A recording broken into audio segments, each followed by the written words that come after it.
Bonjour, bienvenue dans notre émission Au cœur du sujet. Nous allons partir aujourd'hui au cœur d'un sujet très important puisqu'il s'agit du RSA. Nous allons parler des allocataires du RSA et plus spécifiquement, plus précisément du dispositif R+, un dispositif qui a été mis en place par le département. Avec nous, notre invité, c'est Jean-Marie Virapollet, qui est 3e vice-président du département et vous êtes un petit peu le monsieur social du département. Donc Jean-Marie Virapollet, bonjour. Bonjour Yves Montrouge, bonjour à tous les auditeurs de Freedom. Expliquez-nous, c'est quoi le dispositif R+. Alors le R+, c'est une allocation. Le R+, ça veut dire allocation d'insertion et de retour à l'emploi. On a mis un sigle, R, grand R, plus, pour symboliser, simplifier cette allocation-là. Le R+, c'est une allocation qui va compenser la perte du RSA lorsque vous allez rentrer dans une formation ou un travail.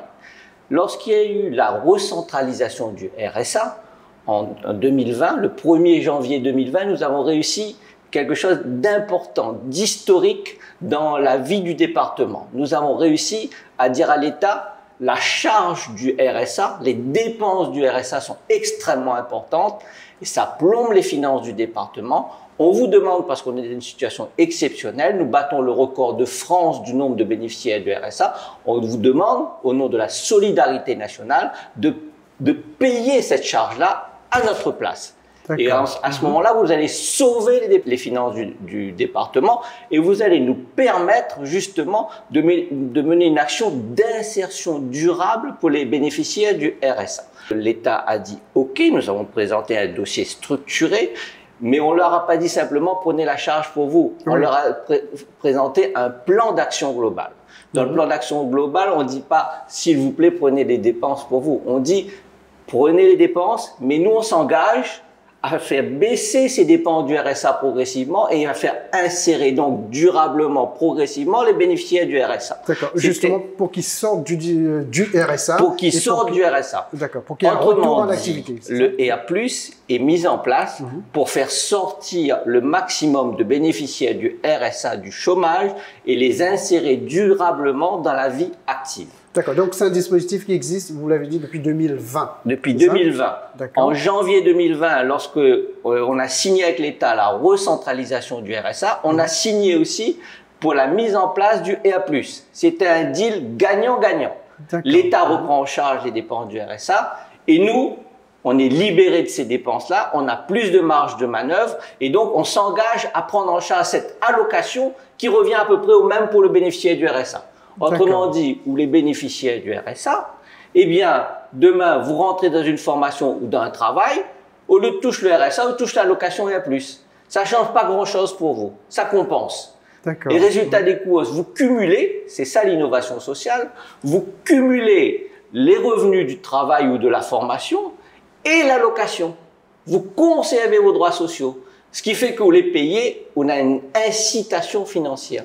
Vous avez une incitation financière et vous êtes payé plus qu'une personne qui ne bénéficie pas du RSA pour rentrer dans le dispositif. Mais pourquoi il y a 97 000 allocataires du RSA environ, globalement, ici à La Réunion, mais depuis que ça a été mis en place ce dispositif, 2020, ça fera 2 ans, ça fait 2 ans, pourquoi il n'y a que 7 000 personnes qui ont répondu favorablement à ce dispositif? Alors, précisons bien les chiffres. Lorsqu'on a mis en place le dispositif, nous étions à 103 500 bénéficiaires du RSA. Aujourd'hui, nous sommes à 96 000. En 2 ans et 3 mois, 4 mois, il y a eu 7 100 personnes qui ont bénéficié du R+. C'est bien. Ça correspond à un résultat positif. Il n'y a pas, à l'heure actuelle, de dispositif qui est capable de faire sortir autant de personnes du RSA. Jusqu'à preuve du contraire. Ça ne veut pas dire que tout va pour le mieux dans le meilleur des mondes et qu'on dit qu'on est content et que le problème est réglé. Non, nous sommes des hommes politiques, nous ne sommes pas des magiciens. Mais nous avons fait la preuve de l'efficacité du dispositif. 500 bénéficiaires les 4 premiers mois de 2020, septembre à décembre 2020 ont bénéficié de ce dispositif, 3 000 ont bénéficié en 2021 et 3 500 en 2022. Ce qui montre qu'il y a une montée en charge, il y a une progression, il y a une prise de confiance qui se met en place et il y a une efficacité du dispositif. Il fallait bien sûr plus loin. Et donc progressivement, on va arriver à des objectifs encore plus intéressants. Et d'ores et déjà, nous avons réussi à démontrer qu'avec le R+, on peut faire baisser significativement le nombre de bénéficiaires de RSA. 103 500 à 96 000. C'est l'objectif, là, par exemple, 2023, fin 2023? L'objectif 2023, c'est de passer de 3 500 cette année à 4 600 l'année prochaine. Et arriver à un rythme de croisière de 5 000.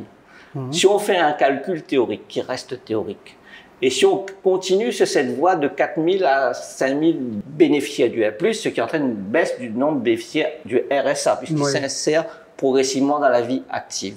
Si donc on est toujours sur cette marge de progression-là, eh bien, on peut imaginer dans 5 à 6 ans passer de 103 000 en bénéficiaires du RSA en septembre 2020 à 80 000, ce qui devient déjà un résultat intéressant, 75 à 80 000.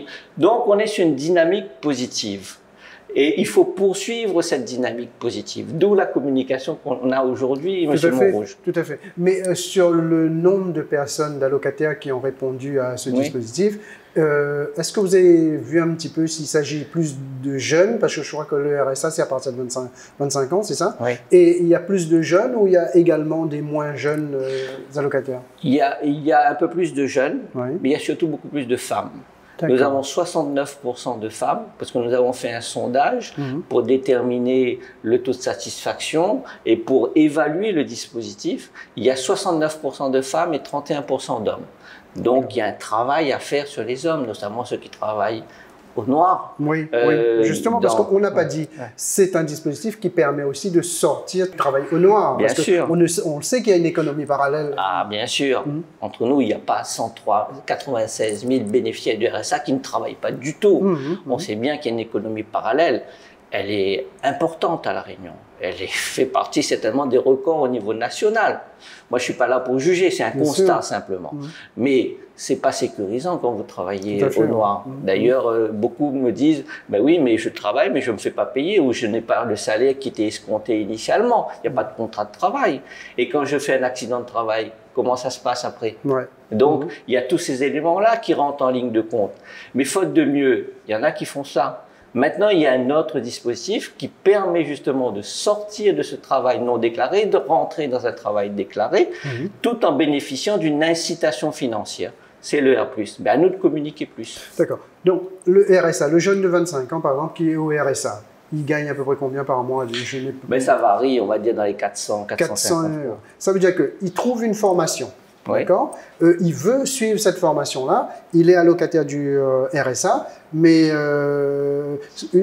il peut suivre cette formation, mais tout en percevant également son RSA. Voilà.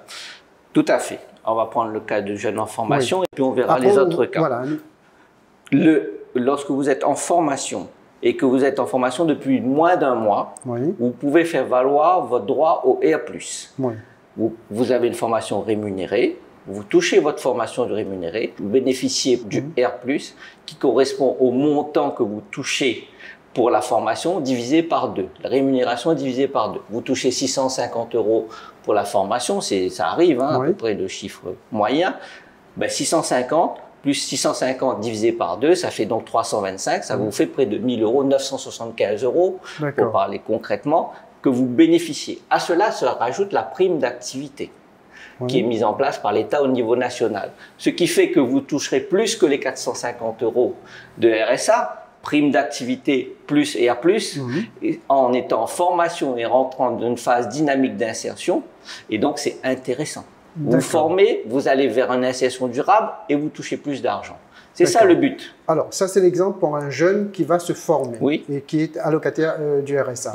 Mais prenons par exemple un couple, monsieur, madame, tous les deux sont allocataires du RSA, ça existe, hein, il y en a à La Réunion, et il y a un des deux qui trouve un travail, mais qui ne veut pas perdre justement les bénéfices de son RSA. Est-ce que c'est possible avec le R+?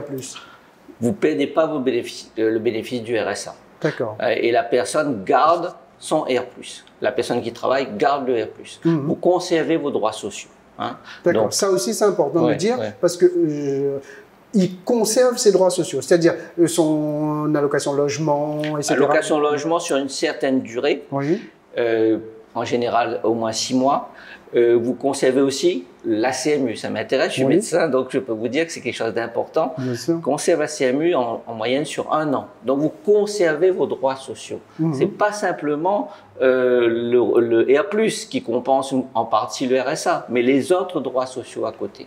C'est ça l'intérêt du dispositif. L'intérêt du dispositif, c'est vraiment, pour bien comprendre, sortir d'un contexte, d'une situation. Ils sont toujours un peu dépendants, mais ils se mettent dans une activité et ils deviennent un petit peu, ils deviennent salariés d'une entreprise, enfin d'une société, et ils ont un salaire, un bulletin de salaire, et avec ça, après, ils sortent carrément du système, quoi. Le principe, c'est de rentrer dans, on dit, un parcours sécurisé pour une insertion durable. Parcours sécurisé parce que là, vous ne travaillez pas au noir, mais surtout sécurisé parce que vous ne perdez pas d'argent. Vous avez le R+, qui compense financièrement. Pour une insertion durable, ça veut dire, au bout, soit vous avez un CDD, soit vous avez un CDI. C'est ça l'objectif. Ou soit vous pérennisez l'activité de votre entreprise. Parce que le R+, concerne tous les champs d'action. Concerne aussi le créateur d'entreprise qui est bénéficiaire du RSA. Lui aussi a droit au R+. Au contraire, là, on est dans un champ particulier.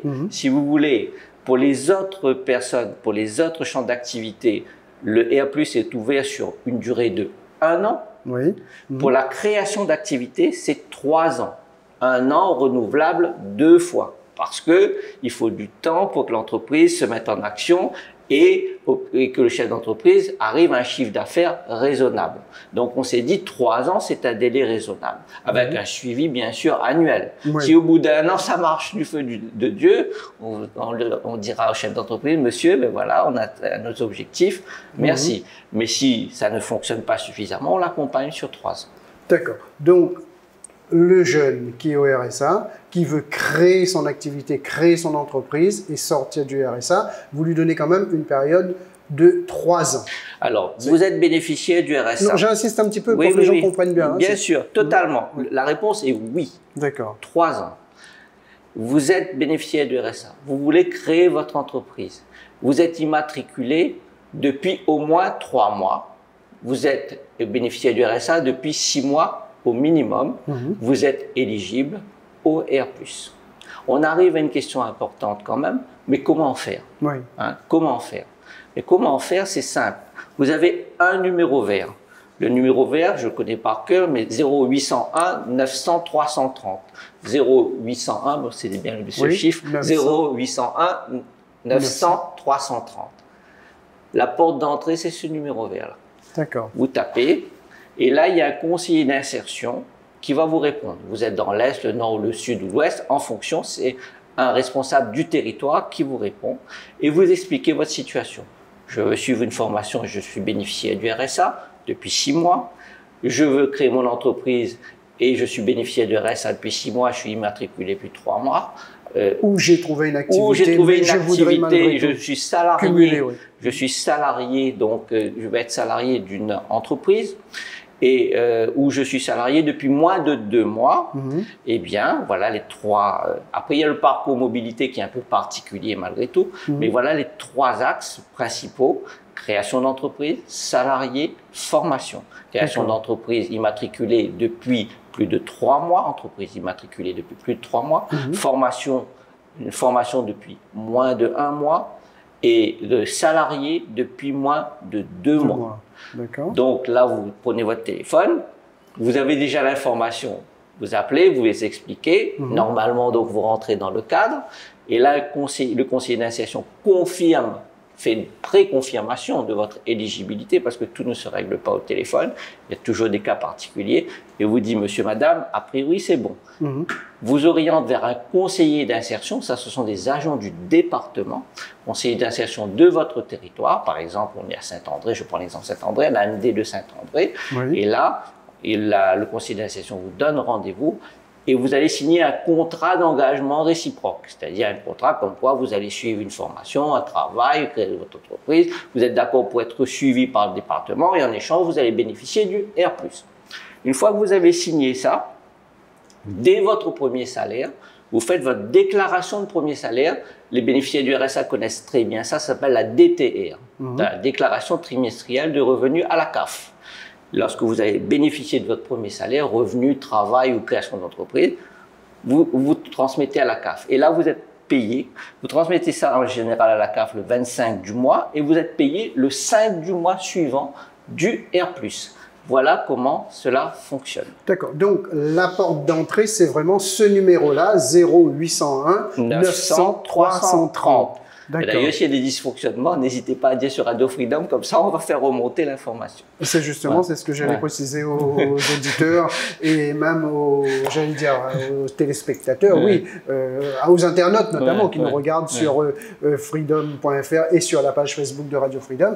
N'hésitez pas, parce que Jean-Marie Virapollet est 3e vice-président du département, on l'a dit, c'est le monsieur social, il est délégué à l'action sociale. Il nous explique aujourd'hui tout ce qui concerne le dispositif R+, mais maintenant, si vous avez des remarques, des critiques ou des dysfonctionnements à nous faire savoir, n'hésitez pas, faites-le, justement, ça va peut-être servir aussi au service du département. Bien sûr. Donc, vous nous donniez quelques chiffres tout à l'heure, Jean-Marie Virapollet, et vous nous disiez également que l'objectif, c'est de toucher au moins là, en 2023, encore 4000 personnes, 4500 personnes au moins, d'accord? Et ça va être un petit peu le mot de la fin, enfin, on a encore 3-4 minutes devant nous.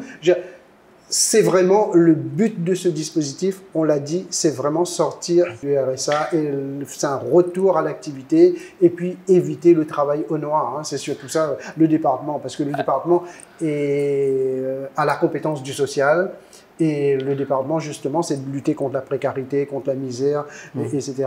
Et donc, c'est vraiment sortir tous ces gens-là de cette situation-là. Nous avons donc, au bout de 2 ans et demi, un dispositif qui fonctionne. On veut le renforcer, effectivement, c'est le but. Le but, c'est sortir les bénéficiaires du RSA de la précarité. Comme le dispositif fonctionne, mais qu'il n'est pas à 100% de son régime, il peut fonctionner encore mieux, eh bien on communique, on médiatise, on explique. Et on dit aux personnes qui travaillent au noir, n'ayez pas peur. Et je leur dis, dans 2-3, ils disent, ouais, mais ça là, ou d'un mois il y a plus là, mais ça paye les impôts là-dessus. Non, le R+, n'est pas imposable, c'est une allocation. Oui, parce que vous disiez, ils ont même droit à la prime à c'est ça, hein? Oui, ils ont une prime à activité et le R+, quand vous n'allez pas déclarer aux impôts que vous touchez le R+, c'est une allocation. Donc, que vous travaillez au noir ou que vous touchez le R+, ça revient à peu près au même pour vous. Vous n'allez pas, sauf si vous touchez 4 000 € par mois au noir, ça je ne sais pas. Mais sinon, vous n'allez pas payer d'impôts si vous touchez le R+. C'est important parce que je veux lever les freins dans la tête des personnes qui sont encore hésitantes et leur dire, on a fait un sondage assez large, 86% des personnes qui sont rentrées dans le R+, sont satisfaites. Une personne sur 2 sortent d'une sortie dynamique et positive. 70% des gens que les sortis dans une sortie dynamique ont un contrat de longue durée. C'est un système efficient qui marche. N'ayez pas peur de franchir le pas. Des fois, quand on est dans un travail au noir, on est dans un confort théorique. Parce qu'il peut arriver, il y a beaucoup de risques quand même à côté. On est dans une habitude. Sortez de cette habitude-là et rentrez dans l'insertion durable. C'est mieux pour vous, vos familles, vos enfants. Et ce dispositif aujourd'hui, c'est un dispositif qui est reconnu au niveau national. Et d'ailleurs, je dirais un petit mot, parce qu'aujourd'hui, il y a une expérimentation qui va démarrer et la Réunion fait partie du territoire d'expérimentation. Et les gens ont peur, on dit, ouais, mais on va obliger les gens à travailler 15-20 heures par semaine sans revenu. Mais nous, on a un coup d'avance là-dessus. Et le président de Melchior a dit à l'État, d'abord, vous lancez l'expérimentation sur un micro-territoire, dans la région sud-ouest, pas dans toute la Réunion. Et ensuite, nous, on veut activer notre levier et à plus. Nous, on veut être dans l'incitation, pas dans l'obligation. Voilà notre position sur ce sujet-là. Et on veut justement dire aux gens, attention, dans l'avenir, dans 5 ans, dans 10 ans, même avant, on ne sait pas ce que va devenir le RSA. Dans quelles conditions on va obtenir le RSA. Eh bien, autant en sortir avant. Autant bénéficier de cette incitation qui n'existe qu'à La Réunion. que nous avons mis en place au département. Alors, pour être complet sur ce sujet, parce qu'on a entendu un jeune parti politique récemment qui mettait cette question sur la table en disant pourquoi ne pas utiliser, pourquoi ne pas faire un contrat de travail pour les saisonniers. Et là, on est en plein dans l'actualité parce que c'était la récolte de la canne à sucre qui vient de finir, la campagne sucrière. Et on entendait encore pas plus tard que ce matin des gens sur Radio Freedom dire oui, on a du mal pour la cueillette des litchis, les litchis sont en train de pourrir au champ, etc. Est-ce que ça peut rentrer dans le cadre du dispositif R+? Le président du département a été clair là-dessus dernièrement et il a anticipé sur votre question, il a dit, et je vais dans le sens bien sûr, le R+ concerne le travail saisonnier. C'est une information que n'avait pas le parti quand ils avaient lancé cette idée. Donc, ils avaient d'ailleurs dit que le R+ était positif, mais qu'il fallait le compléter. Mais il n'y a pas à le compléter, il existe déjà pour le travail saisonnier. Il y a d'ailleurs 250 personnes qui bénéficient du R+ dans le cadre du travail saisonnier. Donc voilà un complément d'information. Mais plus que ça, nous, on ne veut pas rester au travail saisonnier. Et on veut aller dans ce qu'on appelle des groupements d'employeurs. C'est-à-dire qu'aujourd'hui, une fois que la personne a fini de cueillir ses litchis, les rentre sa case et il regagne le RSA. C'est pas satisfaisant pour nous. Nous, on veut faire en sorte que les agriculteurs se regroupent. On va les aider financièrement pour ça. On va les accompagner. On va leur expliquer. Ils se regroupent et cette même personne passe de la cueillette des litchis, je dis n'importe quoi, à la plantation d'ananas ensuite, à la coupe de canne enfin. Voilà ce qu'on veut. On veut qu'ils s'insèrent dans un emploi durable, pas forcément avec le même employeur, mais bénéficier en même temps du R+. Voilà. D'une activité pérenne. D'activité pérenne. Et le R+, étant le booster financier. D'accord. Alors, donc, j'espère que Jean-Marie Vérapollet a été quand même très explicite, très complet. Est-ce que vous pourriez nous rappeler, nous montrer le numéro de téléphone à composer, s'il vous plaît? Le 0801 900 330. Peut-être dire un petit mot, je ne sais pas si vous l'autorisez, c'est qu'on a couplé ce qu'on appelle le CIE, Contrat Initiative Emploi, et le R+. C'est quoi encore ce truc-là? La France est compliquée, il y a plein de cycles, il y a plein de choses. Mais c'est important, ce sont les contrats aidés dans le secteur marchand pour les entreprises. Autrement dit, un chef d'entreprise aujourd'hui qui embauche un bénéficiaire du RSA, lui a droit à, parce qu'il y a beaucoup de chiffres, 526,72 € d'aide du département. Ça veut dire que s'il y prend un bénéficiaire du RSA à temps plein au SMIC, il a un emploi sans charge. Les 526 €, il compense les charges. Il a un emploi sans charge. Et le bénéficiaire du RSA, lui, il obtient une prime de 575,52 € au titre du R+. Résultat des courses, eh bien, au lieu de toucher un SMIC, il touche 1,5 fois le SMIC, 50% d'augmentation. C'est ça le R+ aussi. Il y a 450 contrats qui ont été signés. On avait l'objectif de 500, on est à 450. Donc, on atteint quasiment notre objectif. Et l'année prochaine, on en a 700. Parce qu'on a constaté que les personnes qui rentrent dans le R+, de l'emploi salarié, s'insèrent plus facilement et plus durablement. Alors, je voulais mettre le paquet aussi là-dessus. Voilà, ben, ce sera le mot de la fin. Jean-Marie Vérapollet, merci beaucoup. Nous sommes partis aujourd'hui, comme vous l'avez compris, au cœur d'un sujet. C'était le RSA, le dispositif R+.